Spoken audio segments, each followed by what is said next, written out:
Captain Lee Dong-wook was drinking his morning coffee when the alarm started screaming across the Earth defense. Fleet headquarters, the coffee cup slipped from his hands and crashed to the floor as he rushed to the main control room. His boots echoed through the metal corridors while red warning lights flashed everywhere. The huge screen in the control room showed something that made every person in the room stop breathing. 3 massive ships hung in space above Earth like giant crystals. Floating in the darkness, they were bigger than anything humans had ever built. Each ship looked like it was made of pure diamond that caught and reflected the light of the sun in rainbow patterns. Lieutenant Park Hae-jin was the first to speak. Her voice was shaking as she read the scanner results. Captain, these ships just appeared out of nowhere. They are 10 times bigger than our largest space station. The energy readings are off the charts. Lee Dong-wook stared at the screen. He had been commanding space defense for 15 years, but nothing had prepared him for this moment. These were not human ships. They were something else entirely. Something that had traveled from the stars to visit Earth for 3 days. The alien ships just waited. They hung in space like sleeping giants, sending the same message over and over again in perfect Korean, English, Chinese, and every other language on Earth. The message was simple but mysterious. People of Earth, we are the Galaxy Council. We come in peace. We wish to speak with your leaders. We have an offer that will change your world forever. The whole planet went crazy. News reporters worked day and night trying to get information. Governments held emergency meetings. People gathered in the streets, looking up at the sky, trying to see the alien ship. Scientists pointed their telescopes at the visitors, while religious leaders tried to explain what this meant for humanity. President Park Jin-ho called for an emergency meeting of all world leaders. Everyone agreed that Earth needed to send someone to talk to these aliens, but who could speak for all of humanity? Who was brave enough to step onto an alien ship and face the unknown? The choice was Ambassador Kim Nari. She was 42 years old and had spent her whole life learning how to talk to people from different countries and cultures. She spoke 8 languages perfectly and had helped solve conflicts between nations many times. Before this, she had never imagined she would need to talk to aliens. Nari stood in the shuttle bay wearing her best diplomatic uniform. Her heart was beating fast, but her face was calm. She had trained for difficult negotiations, but this was beyond anything she had ever imagined. 2 security guards stood beside her. Captain Lee Dong-wook was there too, looking worried. Remember, Nari, Lee Dong-wook said, you are not just representing Korea or any one country today. You speak for all humans everywhere. Be careful and trust your instincts. If something feels wrong, get out of there immediately. The shuttle ride to the alien ship was the longest 20 minutes of Nari's life. She watched through the window as Earth got smaller behind them. The alien ship grew larger and larger until it filled the entire view. It was beautiful and terrifying. At the same time, the surface seemed to move and shift like liquid crystal. When they docked with the alien ship, Nari felt her stomach drop. The alien ship was so advanced that her shuttle looked like a toy boat next to a cruise ship. Strange lights moved through the walls, and the air itself seemed to hum with energy too. Aliens met her at the airlock. They were tall and thin with skin that looked like it was made of silver. Their eyes were large and blue, and they moved with grace that seemed impossible. They spoke through small devices that translated their words into perfect Korean. Welcome, Ambassador Kim Nari of Earth. I am Guide Velnam, and this is Scholar Morden. We will take you to the council chamber your leaders chose. Well, you have a strong mind and a good heart. The walk through the ship was like walking through a dream. The corridors were wide and filled with soft light that seemed to come from everywhere and nowhere. Plants that looked like living crystals grew along the walls, making beautiful music when the wind touched them. Other aliens moved through the halls, creatures that looked like walking trees, others that seemed to be made of pure light. Nari tried to remember everything she saw so she could tell the people back on Earth, but there was too much to take in. Every step revealed something new and impossible. The technology was so advanced it seemed like magic. The council chamber was enormous. It was shaped like a giant dome with no visible ceiling. The walls showed images of space with stars and planets moving slowly across them. Dozens of different alien species sat in a circle around the center. Each one looked completely different from the others. Aliens looked like giant insects with golden shells. Others were made of what appeared to be living rock. A few seemed to be balls of light that changed color as they moved. One group looked like they were made of water that held its shape without. A container at the center of the circle sat the most impressive being Nari had ever seen. Council Prime Veltar appeared to be made of starlight itself. His form shifted and moved like a galaxy spinning in space. When he spoke, his voice filled the entire chamber. Welcome, human ambassador, Kim Nari. We have watched your species for a long time. You have impressed us with your growth and your spirit. Today we offer you something that no young species has ever received. Nari felt her mouth go dry, but she managed to speak clearly. Thank you, Council Prime Veltar. Earth is honored by your visit. We are eager to learn about your offer and about the galaxy beyond our world. The Council Prime seemed to smile, though it was hard to tell with his shifting form. Your species has something special, Ambassador. You fight like no other species we have encountered. Your wars are terrible, but they have made you strong. Your people never give up, even when facing impossible odds. Other council members began to speak. A creature that looked like a giant crystal spoke in a voice like singing bells. We have observed your conflicts, your strategies, your determination. No species in the galaxy fights with such creativity and courage. Another alien that resembled a tree with glowing bark added, we have brought peace to thousands of worlds, Ambassador, but peace requires strength. Sometimes species must be reminded of their place in the galaxy. Order. Council Prime Veltar raised what might have been a hand for silence. Ambassador Nari, we offer your species a gift beyond imagination. We will give you technology that will let you travel between stars in days instead of centuries. We will share medical knowledge that can make humans live for hundreds of years. We will provide energy sources that will end all want on your world. Nari felt her heart racing. This was incredible, beyond her wildest dreams. But she sensed there was more coming. The Council Prime continued, all we ask in return is that humanity serves as our enforcement division. Your warrior spirit, combined with our technology, will help us maintain peace across the galaxy. You will be our strong right hand, bringing order to worlds that threaten the stability we have built. The chamber fell silent. Every alien eye was on Nari, waiting for her response. She felt the weight of the entire human race on her shoulders.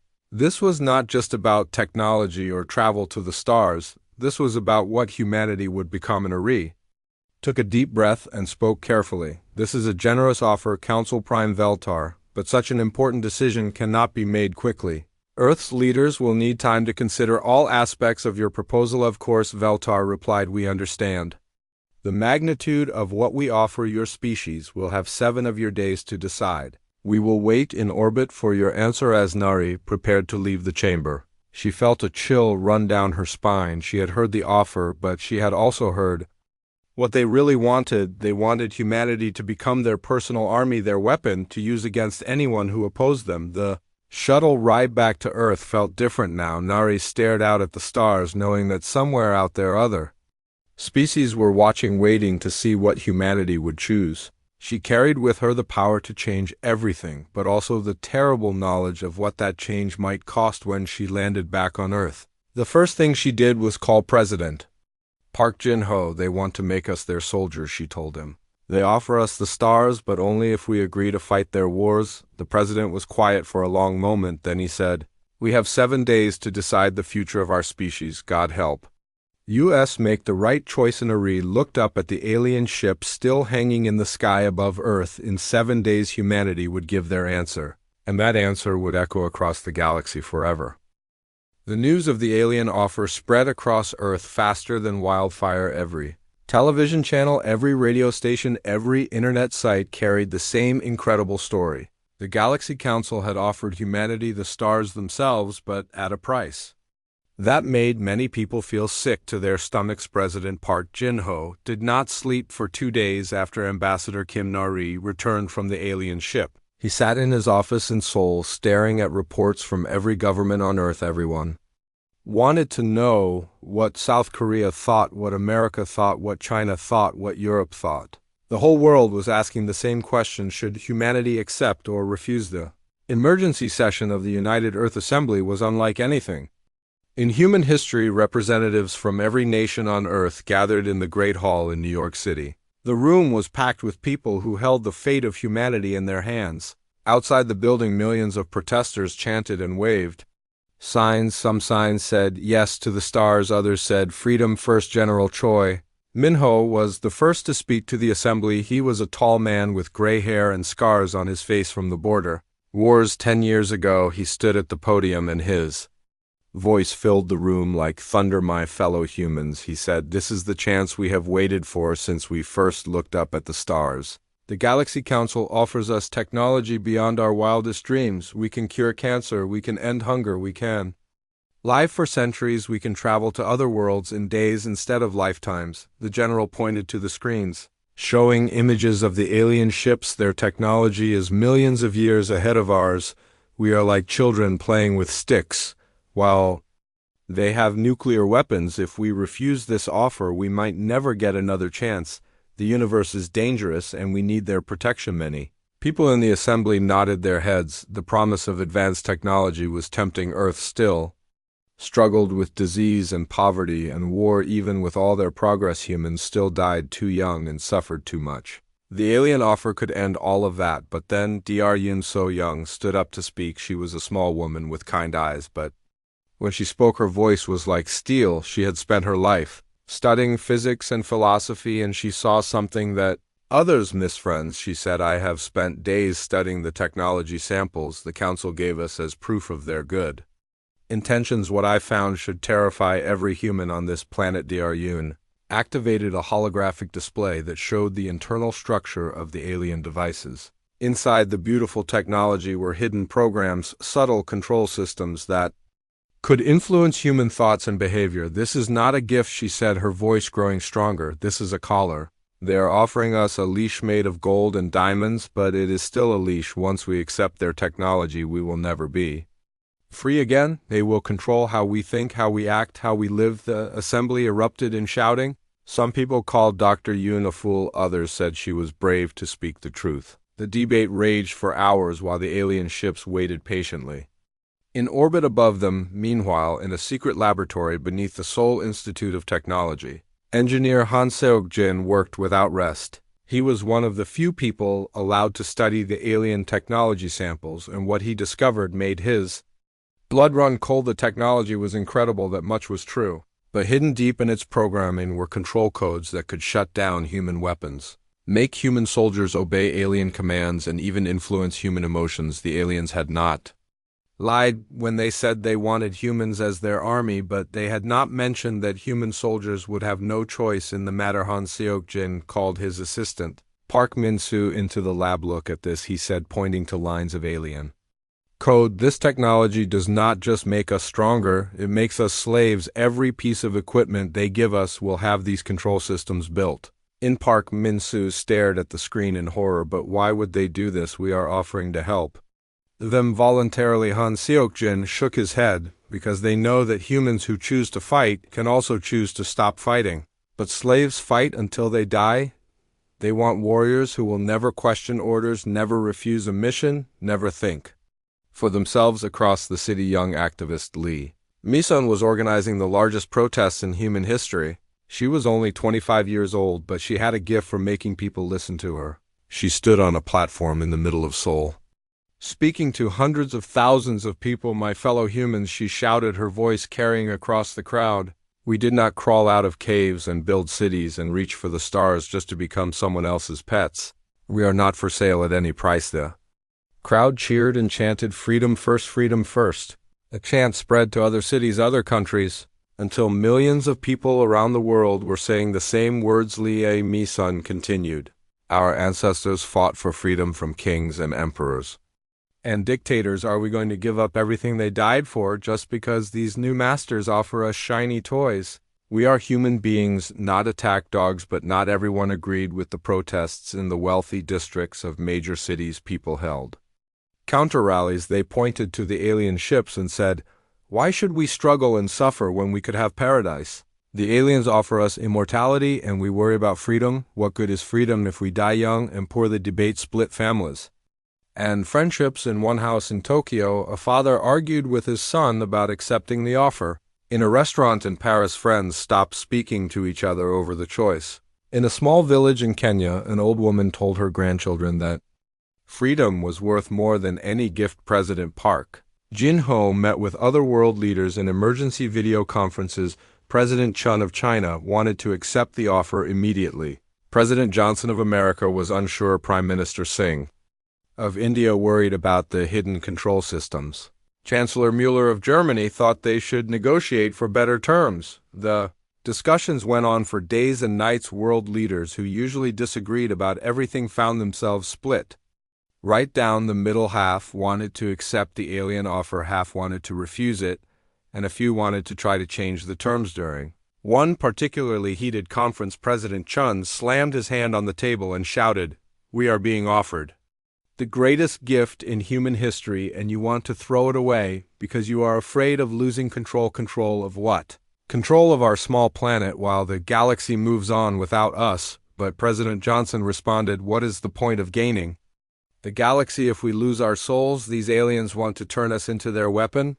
They watched us fight each other and decided we would make good attack dogs. Is that what we want to become?" Meanwhile, the alien ships continued to orbit Earth, broadcasting their countdown message: 4 days remaining for your decision, 3 days remaining, 2 days remaining. The pressure was building and the whole world could feel its religious leaders held special services. Some said the aliens were angels bringing humanity into a new age. Others said they were demons offering temptation that would destroy the human soul. Scientists worked frantically to learn more about the alien technology, while military leaders prepared for the possibility of war. And it was a simple phone call that changed everything. President Park Jin-ho called Ambassador Kim Na-ri to his office and asked her one question. "What do you think we should do?" Na-ri looked out the window at the alien ships hanging in the sky like metal moons. "I think," she said quietly, "that if we accept their offer, we will never be able to refuse them anything again.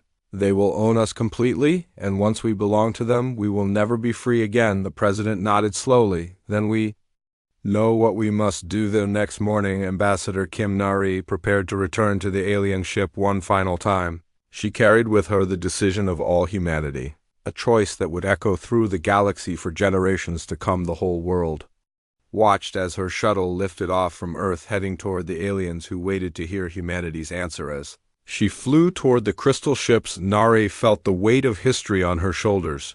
In a few hours, she would speak words that would determine whether humanity joined the galaxy as free beings or as slaves with golden chains. Either way, there would be no going back. The alien ships grew larger in her window, and Na-ri practiced the words she would speak, words that would shock the Galaxy Council and change the fate of every living being in the universe. The news of humanity's refusal traveled through the galaxy faster than any ship could fly. It moved through official communication channels, through trading networks, through whispered conversations in dark corners of space stations on every world that had accepted the Council's offer. Beings began to ask themselves a question they had not dared to think in generations: what if we had said no? On the desert world of Keftar, the sandwalker nomads gathered around their ancient fires as they had done for thousands of years. Elder Mordin was the oldest among them, his weathered face marked by a century of council rule. He had been young when the council first came to his world, offering gifts and asking for loyalty. "I remember when we had choices," he told the younger generation gathered around the fire. "Before the council came, we decided our own path across the desert. We chose our own leaders, we made our own mistakes, we lived our own lives." The young sandwalkers listened with growing amazement. They had never known a world without the Council's guidance. The idea that their people had once been completely free seemed as impossible as flying without wings. "What happened to that freedom?" Elder Mordin asked a young woman named Yelase. "Why did we give it up for their promises?" Mordin poured sand through his fingers, watching it fall back to the desert floor. "Because we were afraid," he said quietly, "afraid of making the wrong choices, afraid of being alone in the galaxy, afraid of facing the unknown without their help. But the humans show us that being afraid is better than being owned." The story spread to the industrial world of Forge Prime, where the metal workers had been crafting weapons for the Council's army. For generations, Supervisor Kex then stood in his factory watching his workers build laser rifles and plasma cannons that would be used to keep other species in line. For the first time in decades, he really looked at what they were making. These Weapons were not for protection, they were for control. Every gun they built was meant to threaten some species that might dare to think for themselves. Then called his workers together in the main assembly hall. They were tired and covered in metal dust, but they listened as their supervisor spoke words that could get them all executed. "We build weapons that enslave other species," he said, his voice echoing through the factory. "The council tells us we are making tools of peace, but we are really making chains." The workers looked at each other nervously. They had never heard their supervisor speak like this before. But deep in their hearts they knew he was right. They had always known what their weapons were really, for they had just been too afraid to say it out loud. One of the workers, a young man named Pelton, raised his hand. "Supervisor, what can we do?" "We signed contracts with the council. If we stop making weapons, they will punish us," and our family Skexton nodded grimly. "That is the trap they have built for us. We are afraid to be free because freedom comes with risks. But the humans show us that some risks are worth taking." Even the council's most loyal servants began to question their roles. The observers were a species that had been bred specifically for surveillance, their hive mind consciousness designed to watch and report on other species. But now individual members of the hive mind were experiencing something that should have been impossible. Independent Thoughts. Observer Unit 7742 sat in his monitoring station watching the communication networks for signs of rebellion. But instead of reporting what he saw, he began to wonder why he was watching at all. What gave the council the right to spy on other species? What gave them the right to control? Who could think what the hive mind tried to suppress these dangerous thoughts? But they spread like a virus through the network. Other observer units began to question their purpose. Some even began to wonder if they could break free from the collective consciousness that bound them together on Earth. Humanity was busy preparing for whatever consequences their refusal might bring. Dr. Yoon So-young led a massive project to develop Earth's technology. "Without any alien help, we knew this day would come," she told her research team. "Now we have to prove that humans can reach the stars without selling their souls." The work was hard and dangerous. They had to build everything from scratch without any of the shortcuts the council offered.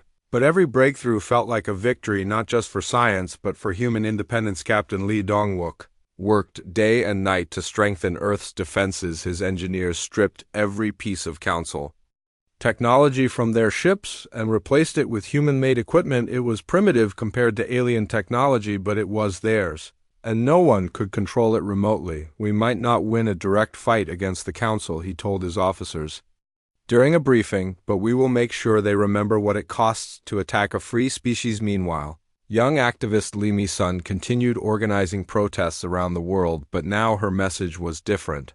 She no longer just spoke to humans, but to the entire galaxy using communication networks that reached every council world. "People of the galaxy," she broadcast from Seoul, "we are not special, we are not superior, we are just humans who chose to be free. You can make the same choice. Your species can say no to the council just like we did. Freedom is not a gift that others can give you, it is a right that you must claim for yourself." Her broadcasts were illegal under council law, but they spread anyway, carried by sympathetic species who had grown tired of being controlled. The council tried to block the signals, but Lee Mi-sun's supporters had learned to use the council's own communication networks against them. The message reached the warrior world of Corvin, where War Chief Bextal made a decision that would echo through military history. He called together all the Corvani commanders and spoke words that would have been treason just weeks before. "Brothers and sisters, we have been the council's sword for too long. We have fought their wars, conquered their enemies, enforced their will, but we forgot that a sword serves its wielder, not the other way around. It is time to remember that we are Corvani first and council servants second." The commanders looked at each other with growing excitement. They had been warriors before they met the council, and they could be warriors again, but this time fighting for their own people instead of alien Masterson. The water world of Aquaria, Queen Yvleth sang a new song in the deep trenches where no council listening devices could reach. The song told of currents that flowed free through the galaxy, of species that chose their own path through the stars of a time when beings could swim through space without asking permission. The song was picked up by other Mer-than singers and spread through the underwater cities. Soon every Mer-than in the galaxy was singing the same melody. a song of freedom that their ancestors had sung before the council came to their world. But the most significant change was happening in the council itself. Council Prime Veltar had made a secret journey to the neutral zone where species that had refused all offers of alliance maintained their independence. The trip was dangerous.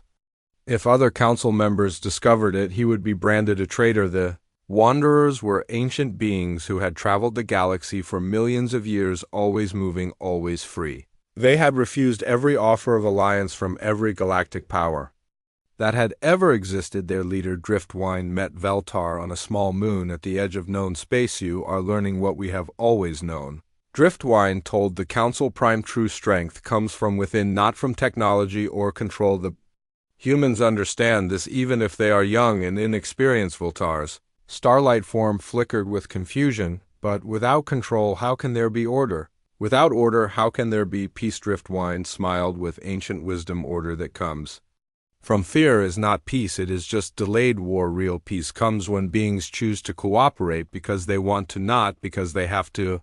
The humans chose to be free, and somehow that choice is more powerful than all your technology. As Veltar returned to council space, he carried with him a terrible realization. The galaxy was changing not because of any military force or technological breakthrough, but because of a simple idea, the idea that beings had the right to choose their own destiny. The council had ruled through a combination of bribery and fear, offering gifts to those who obeyed and elimination to those who refused. But the humans had shown a third option: defiance without fear, acceptance of consequences without surrender. Species across the galaxy were beginning to understand that they had more power than they realized. The council needed their cooperation more than they needed the council's gifts. And once that balance shifted, everything would change. The galaxy was watching and learning and slowly waking up to the possibility that they did not have to live under the council's control forever. The humans had lit a spark that was growing into a flame, and that flame was spreading to every corner of the galaxy. The age of the Galaxy Council's absolute power was ending, and no force in the universe could stop what was coming. The only question was whether the change would come through negotiation or through war. But one thing was certain: the galaxy would never be the same again. Ambassador Kim Nari stood in the same crystal chamber where she had first heard the Galaxy Council's offer. 7 days ago she had been amazed by the beauty and power of these alien beings. Now she saw them differently. She saw the way they expected her to bow, the way they assumed humans would be grateful for any scraps they offered. The council chamber was packed with representatives from dozens of alien species. They all leaned forward in their seats, confident that no species had ever been foolish enough to refuse the council's generous gift. The Vortaki delegates pulsed with satisfied blue light while the Threxian representatives clicked their golden claws together in anticipation. Council Prime Veltar floated in the center of the chamber, his starlight form brighter than usual. He seemed excited, almost happy as he spoke. Welcome back, Ambassador Kim Nari. We trust your species has made the wise choice. Your 7 days are complete. What is humanity's unsworn? Nari felt her heart pounding, but her voice was steady and clear. Honored Council Prime Veltar and respected representatives of the Galaxy Council, humanity has considered your offer very carefully. We understand the great power you are willing to share with us. We recognize that no species has ever received such a generous proposal. The aliens nodded and made sounds of approval in their various languages. The translation devices worked overtime to keep up with the buzz of satisfaction that filled the chamber. They were so certain of humanity's answer that some had already begun planning the integration process. However, Nari continued, her voice growing stronger. Humanity must respectfully decline your offer. The silence that followed was so complete that Nari wondered if the translation devices had broken. Every alien in the chamber froze in place. Their various forms of communication stopped entirely. Even the soft humming of the ship's energy system seemed to pause. Council Prime Veltar's starlight form flickered and dimmed. You decline, he stammered, his voice filled with confusion. This is not possible. No species has ever refused our offer. You must not understand what we are giving. Yunari straightened her shoulders and looked directly at the Council Prime. We understand perfectly what you are offering, honored Council. You want to give us technology that will make us strong. You want to give us the ability to travel between stars. You want to give us long life and great power. The council members began to relax, thinking that Nari was about to change her mind. But she continued, "But we also understand what you are asking for in return.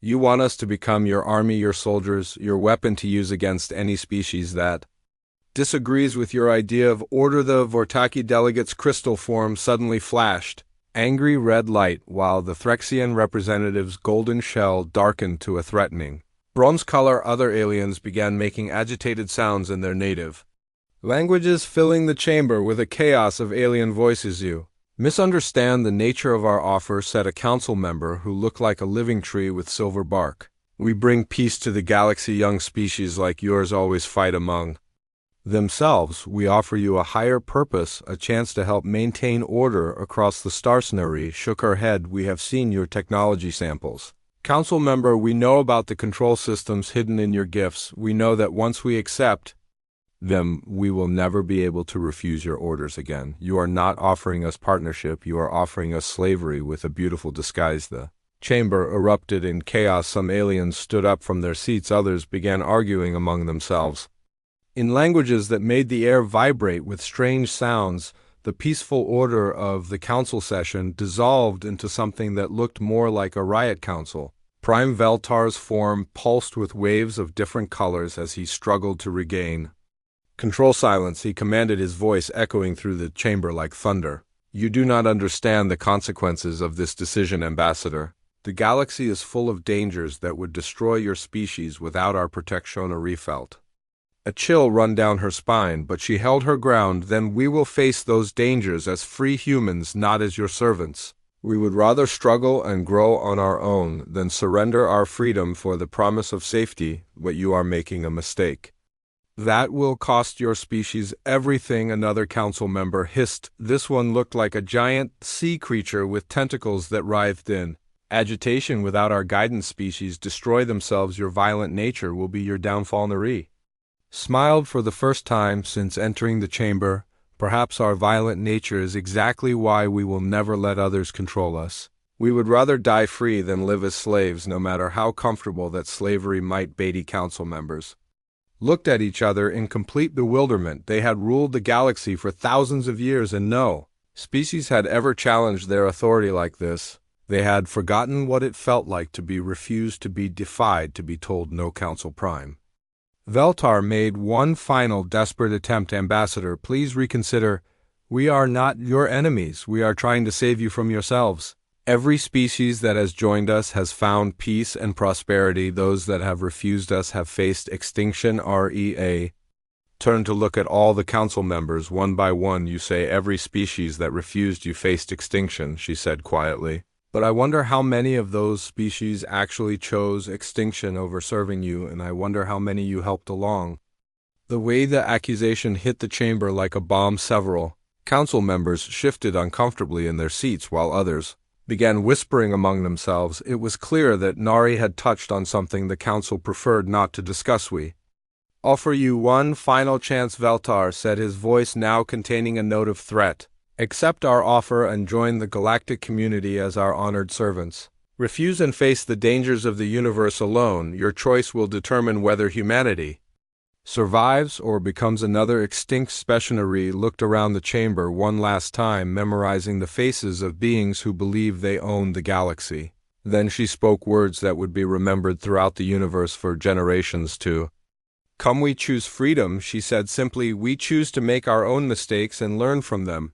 We choose to grow at our own pace and in our own way. We choose to face the dangers of the universe with our own strength and courage, and if we fail, at least we will fail as free beings, not as someone else's property." The human delegation turned to leave, but Nari paused at the entrance to the chamber. She looked back at Council Prime Veltar and spoke one final time. "You have ruled the galaxy for so long that you have forgotten what it means to be truly alive. Being alive means having the right to choose, even if you choose wrongly. We are choosing to live, and that means we are choosing to be free." As the human shuttle departed from the alien ship, the council chamber remained in stunned silence for the first time in their long history.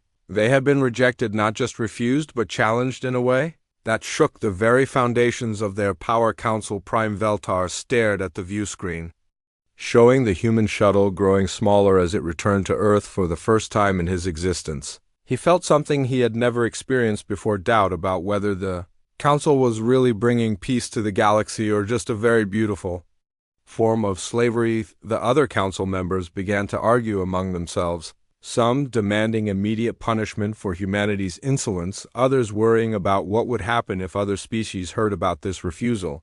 But all of them knew that something fundamental had changed in the galaxy. A young species had looked at the masters of the universe and said no, and somehow that simple word had more power than all the Council's advanced technology and ancient wisdom combined. As news of humanity's refusal began to spread through the galaxy's communication networks, beings on thousands of worlds would hear the story and begin to ask themselves a question they had not dared to ask in generations: what if we said no to the galaxy? Council's age of unquestioned authority was coming to an end, and it had been brought down by a single word from a species that had barely learned to leave their own planet. The universe was about to discover what happened when someone finally stood up to the bullies who had been running the galaxy for far too long. The Great Council Chamber had never seen chaos like this before. In the 3 days since humanity's refusal, the most powerful beings in the galaxy had turned into a mob of arguing, frightened creatures. Council Prime Veltar floated in the center of the chamber trying to restore order, but his starlight form flickered weakly like a dying star. The Nexari delegate was the first to voice what everyone was thinking. Her slug-like body trembled as she spoke. If one species can refuse us, what stops others from doing the same thing? Our entire system depends on every species wanting to join us. If they stop wanting our gifts, we have no power left. Phyrexian representative clicked his golden claws together nervously. The humans have shown other species that they can say no to us for 1,000 years. We have been the only choice in the galaxy. Now there might be another way. Council Prime Veltar raised what might have been a hand demanding silence, but the other council members continued their panicked discussions. They had ruled the galaxy for so long that they had forgotten how to handle rejection. Now they faced their first real crisis in millennia. Deep in the Council's vast archives, Keeper Zolmak made a discovery that would shake the foundation of everything they believed. The ancient librarian had tentacles instead of arms and had spent centuries organizing the Council's historical records. What he found in the old files made him wish he had never learned to read. The records showed that 17 different species had been eliminated over the past 1,000 years, not because they were dangerous or evil, but because they had shown signs of potential rebellion. The Council had been so efficient at preventing refusals that they had forgotten they were even capable of using 4 species like the Dreamers, who had wanted to explore the galaxy in their own way. Species like the Builders, who had refused to use Council technology in their construction projects. Species like the Wanderers, who had said they preferred to travel alone. All of them had suffered mysterious accidents or sudden disasters that wiped them out. Complete. Zolmak's tentacles shook as he read report after report. The Council had not just been maintaining peace, they had been eliminating anyone who might threaten their control, and now humanity had done exactly what those 17 species had done. They had refused to obey. Meanwhile, across the galaxy, the news of humanity's refusal spread like wildfire through the communication networks on the warrior world of Corven. The proud fighters who had accepted the Council's offer centuries ago began to question their choice. War Chief Bextal gathered his advisors in secret in the deep caves beneath their mountain fortress. His scarred face was grim as he spoke. We traded our independence for their technology. We told ourselves it was a fair deal, but now these humans show us that there was another choice. The Corvani warriors had been the Council's most loyal servants for generations. They had fought in dozens of wars to bring peace to unruly worlds. They had never questioned their orders, never wondered if they were doing the right thing, but now doubt crept into their hearts like poison. One of the advisors, an old warrior named Kexmore, spoke carefully. War Chief, we swore oaths to the Council. We gave our word that we would serve them faithfully. How can we break such sacred promises? Bextal stood up and walked to the cave entrance, looking out at the stars. But what if those promises were made under false pretenses? What if the Council never told us the whole truth about what we were agreeing to. The humans saw through their lies. Maybe we should have two on the water. World of Aquarii, the Mere-than people who had become the Council's spy network, felt the same growing doubt. Their Queen Yvleth sang the ancient songs of her people in the deep trenches where no Council listening devices could reach. The songs told of a time when her people had swum free through the galaxy's oceans, making their own choices, following their own currents. Now they spent their time watching other species, reporting on any signs of rebellion, any species that seemed too independent. Too proud, too free. Yvleth's song grew sad as she remembered what her people had lost. They had once been explorers and adventurers, now they were jailers helping the Council keep other species in line. The human refusal had reminded them of who they used to be. Back in the Council chamber, the situation was getting worse by the hour. Reports came in from across the galaxy about species beginning to question their relationships with the Council. The Corvani were asking for renegotiation of their military contracts. The Mere-thans were reducing their surveillance activities. The Builders were starting to use their own technology instead of Council designs. The Vortaki delegate's crystalline form pulsed with angry red light as he spoke. We must make an example of these humans immediately. Every species in the galaxy is watching to see what happens to those who refuse us. If we do nothing, our authority will crumble. But the tree-like Council member Morshin shook his silver branches nervously. If we attack the humans openly, it will prove that our system was never voluntary at all.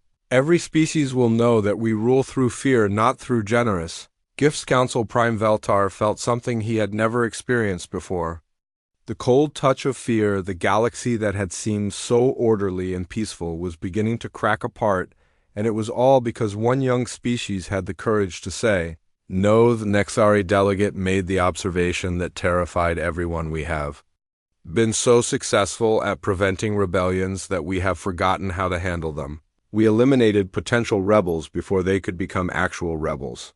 Now we face something we have no experience with. The debate raged for hours. Some Council members demanded immediate military action against Earth. Others suggested economic sanctions or diplomatic pressure. A few even whispered about trying to negotiate with the humans, but all of them knew that whatever they did, it would be seen as proof that their voluntary system was actually enforced through violence. In his private chambers, Council Prime Veltar accessed the most secret files in the Council's archives. The files that only he was allowed to see. What he found there made his starlight form dim with shame. The Council had not started as a tyrannical organization. They had genuinely wanted to bring peace to the galaxy. But over the centuries they had become so obsessed with maintaining order that they had forgotten the difference between peace and control. They had convinced themselves that forcing species to be happy was the same as making them actually happy. The worst part was that they had been successful for so long that they had started to believe their own propaganda. They had told themselves that every species they eliminated had been a threat to galactic peace. They had convinced themselves that their control was necessary for the greater good. But now the humans had shown them the truth. They were not benevolent guardians bringing peace to the galaxy. They were bullies who had grown so powerful that no one dared to stand up to them. Until Navaltar realized that the Council faced a choice that would determine the fate of every being in the galaxy. They could try to maintain their old system through force and risk a war that would tear the galaxy apart. Or they could admit that they had been wrong and try to find a new way to coexist with free species. The problem was that most of the Council members were too proud and too frightened to admit they had been wrong. They had spent so long believing they were the good guys that they could not imagine any other way to see themselves. As reports continued to come in about species questioning their loyalty to the Council, Veltar made a decision that would change everything. He would make a secret journey to meet with the representatives of the species that had maintained their independence. Perhaps they could teach him something about how to rule without controlling. But first he had to survive the growing chaos in the Council chamber, where his fellow rulers were discovering that absolute power meant nothing when people stopped believing in it. The galaxy was changing, and the Council could either change with it or be destroyed by the forces they had tried so hard to control. The humans had lit a fire that was spreading to every corner of the galaxy, and no amount of advanced technology could put it out for the first time in 1,000 years the Galaxy Council was truly afraid. 6 months after humanity's refusal, the galaxy had become a place that no one recognized. The Council's iron grip on galactic civilization was crumbling like old metal in a storm. Species after species began demanding changes to their agreements. With the Council, some wanted complete independence, others wanted equal partnerships, but none were willing to remain silent servants anymore. The Corvani were the first to act. War Chief Bextal stood before the council chamber wearing his full battle armor instead of the simple robes that council servants were supposed to wear. His scarred face showed no fear as he delivered an ultimatum that shook the foundations of galactic power. "We have served as your sword for 300 years, he announced, his voice carrying the authority of a born leader. But a sword that thinks for itself is no longer a tool. It is a warrior. The Corvani will keep the technology you have given us, but we will no longer fight wars that are not our own." The council chamber erupted in panic. Several council members stood up shouting in their alien languages, but Bextal continued without pause, "We will defend our own people and our own interests. If that aligns with your goals, we will fight beside you as allies, not as servants. If it does not, then we will fight against you as enemies." Council Prime Veltar's starlight form flickered with shock and fear. This was exactly what they had been afraid of. The humans had shown other species that they could defy the Council, and now those species were following humanity's example. The Marathon Queen Yevleth was next to challenge the Council's authority. She appeared in the chamber through a water-filled communication device, her song speech carrying across the galaxy as she made her announcement. The deep currents of space belong to all species, not just to the Council. She sang, her voice beautiful and terrible at the same time. "The Marathon people will no longer spy on other species for your benefit. The oceans of the galaxy are free, and we will swim where we choose." Other species began to follow their example. The metalworkers of Forge Prime announced they would no longer manufacture weapons for the Council's army. The builders declared they would use their own architectural designs instead of Council-approved plans. The observers began reporting only what they wanted to report instead of everything they saw on Earth. Humanity watched these developments with a mixture of pride and worry. They had started something they could not control, and the consequences were spreading faster than anyone had expected. Ambassador Kim Nari found herself at the center of a growing movement as species after species reached out to Earth for guidance. The Free Worlds Coalition began forming with humanity as its unlikely leader, but Nari was careful to make sure it remained a partnership of equals, not a replacement for the Council's dominance. "We are not trying to rule the galaxy," she explained to the Coalition's first assembly held on a neutral space station at the edge of human space. "We are trying to free it. Every species has the right to choose their own path among the stars." The Coalition grew rapidly as more and more species broke away from the Council. Some came seeking military protection, others wanted technological cooperation, and many just wanted to be part of something that valued freedom over control. Captain Lee Dong-wook found himself commanding not just Earth's defense fleet, but a growing armada of ships from dozens of different species. The Corvani brought their powerful warships. The builders contributed massive construction vessels, and even some of the observers defected, bringing advanced surveillance technology. The ships were all different sizes, shapes, and technologies, but they flew together under a new flag that showed stars scattered freely across space. Instead of the Council's symbol of ordered geometric patterns, but the Coalition faced serious challenges. The Council still controlled most of the galaxy's major trade routes and communication networks. They had thousands of years of accumulated technology and resources. The free species were strong in spirit but weak in numbers. Dr. Yoon So-young worked with scientists from allied species to develop new technologies that could compete with Council systems. "We cannot match their power," she told the research team, "but we can be more creative, more flexible, more willing to take risks." The breakthrough came from an unexpected source. The young engineer Han Seok-jin discovered that the Council's technology had a fatal weakness. It was all designed to work together in one massive interconnected system. If you could disrupt the connections, you could bring down the entire network like a house of cards. Han Seok-jin explained to the Coalition leadership, "Everything depends on everything else. If we can hit the right targets at the right time, we can cause cascading failures throughout their entire technological infrastructure. Meanwhile, the Council was struggling with internal conflicts. Some members wanted to crush the rebellion with overwhelming force, others argued for negotiation, a few even suggested that the Council should dissolve itself and start over. Council Prime Veltar found himself caught between these factions. His secret meeting with the Wanderers had changed his perspective, but he could not openly support the rebels without being removed from power. The situation came to a head when the hardline council members, led by the Vortaki delegate, launched a surprise attack on the coalition's main base. The crystal ships appeared without warning, firing weapons that could destroy entire planets, but the coalition was ready. Captain Lee Dongwook had learned from humanity's military history that a smaller force could defeat a larger one through superior tactics and unbreakable determination. The coalition fleet scattered into small groups, attacking the council ships. From multiple directions, the battle raged for 3 days across several star systems. Ships exploded in brilliant flashes of light as both sides fought with desperate fury.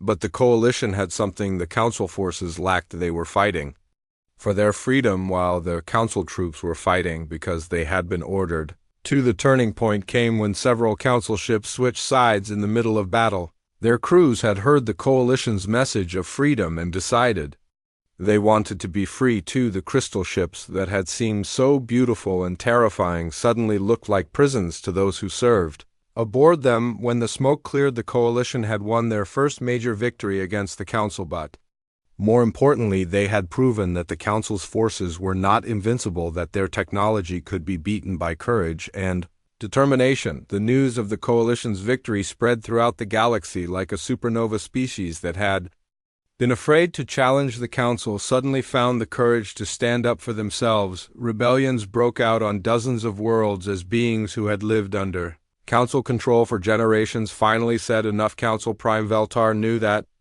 the old order was finished. The galaxy would never go back to the way it had been before humanity's refusal. He faced a choice: fight a war that would destroy everything the council had built, or find a new way forward. In a moment that shocked every being in the galaxy, Veltar appeared before the coalition assembly not as an enemy but as a potential ally. His starlight form was dim and flickering as he spoke words that no Council Prime had ever spoken before. The Galaxy Council has made mistakes, he admitted, his voice filled with something that sounded like shame. We believe that order was more important than freedom, that peace was more valuable than choice. We were wrong. The assembly fell silent as Veltar continued. We offered to dissolve the council as it exists today and work with the coalition to build something new, something that serves all species instead of controlling them, something that protects freedom instead of destroying it. Ambassador Kim Nari stood up to respond to this unprecedented offer. The coalition will consider your proposal, she said carefully,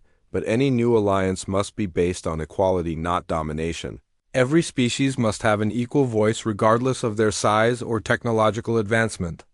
Negotiations that followed were long and difficult. There were moments when it seemed like war would break out again as both sides struggled to overcome centuries of mistrust. But slowly, carefully, a new structure began to emerge. The Galactic Federation was born from the ashes of the old council. It had no single ruler, no dominant species, no central authority that could control other worlds. Each member species had equal representation, and any decision that affected the entire galaxy required unanimous consent. The Federation's charter was simple: protect the right of every species to choose their own destiny, defend the freedom of all beings to live as they saw fit, and ensure that no single group could ever again control the galaxy through force or deception. Captain Lee Dongwook became the Federation's first military commander, but his forces were organized very differently from the old Council army. Instead of conquest fleets designed to impose order, they were defense forces meant